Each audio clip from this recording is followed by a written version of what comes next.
Well, the benefit of an international program like this is really you are taken out of your small training environment and really given a big picture world view of what the state of healthcare is outside of where you work. These women have such a strength, and you see that, you know, if you go visit the gynecology ward and you see some women have some cots and other women have mattresses on the floor and some women are sleeping outside, and occasionally there's a patient who doesn't have a family member or a helper who can help her get up every day, you know, change her wound dressing or do whatever she needs to do, and you'll see the surrounding women really kind of group together and help that person out, and I think that there's such a solidarity amongst them.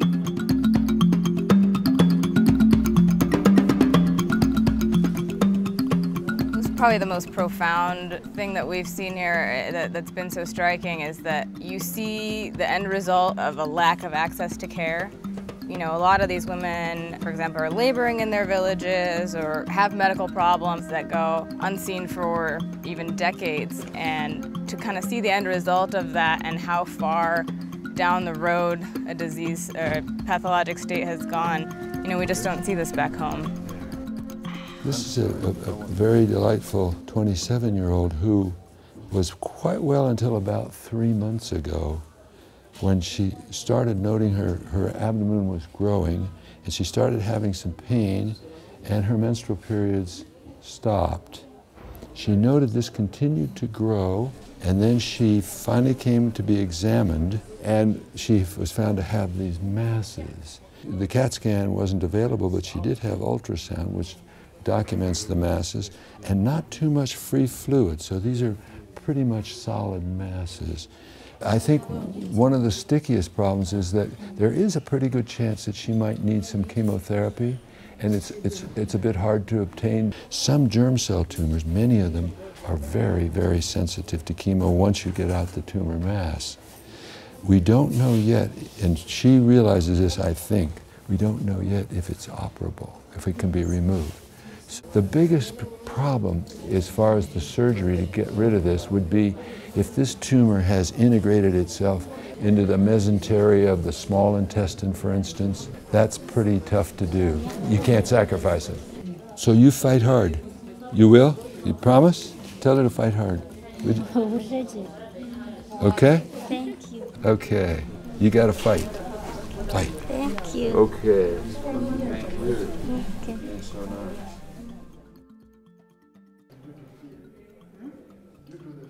Barbara is now on the table, so we are moving ahead with the procedure. Have a great team working on this. It's not a quick operation by any means. We have several units of blood typed, and so we're prepared for a significant procedure.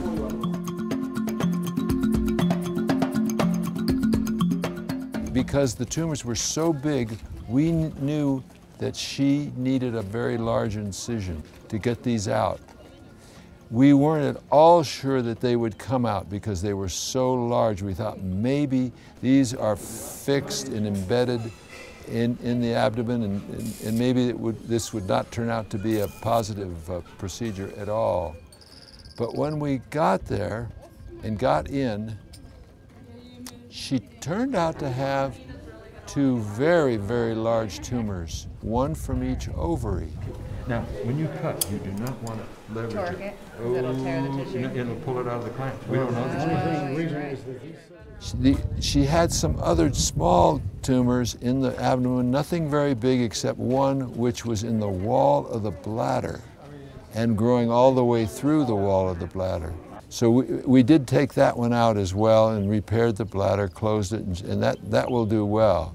After we were able to identify these tumors as being removable and contained within the ovary, the whole atmosphere in the operating room changed. Everybody breathed a sigh of relief. That's such good news. Number one. This is that 1%, 2% that I told you why you would do the surgery. I mean, this doesn't have any adhesions, no evidence that it's, aside from the size, which is a risk factor, but otherwise it doesn't look malignant. It may be, but it's really good news, really good news. That hurt? That hurt.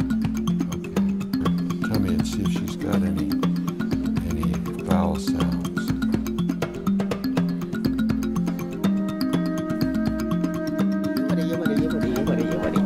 mukama kuhereza umugisha kanga kurinde kandogeho oizontalia hiro wanje kundataya.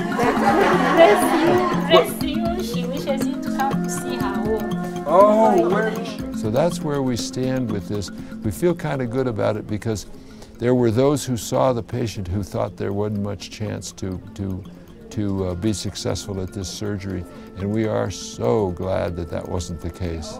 I was talking with one of the UCLA residents who scrubbed with us on the case, telling her what a good job she did. And both the residents said this is more than they could have ever hoped for in terms of being able to really give something in a place and to people who need it desperately. There should be no question in someone's mind about whether or not to come here. It has been one of the most eye-opening experiences I've ever had, and I've been thinking a long time about coming here since the start of residency and what is it going to be like, and you know, I had all these ideas and expectations of what I might find here, and really you have no idea till you get here. I think it's really been wonderful for our learning as surgeons, operating on, number one, cases that we don't usually see back home and learning how to do that. And number two, learning to operate in ways that we're not used to, again, with instruments we don't usually use and improvising and all that. And it really has improved our surgical skill. It seems like the residents who are learning here are really invested in moving things forward and improving healthcare throughout their communities. So it's been ups and downs and just such a mix, and I think that it's just been truly remarkable. Look at that smile. Now that's a smile. That's good.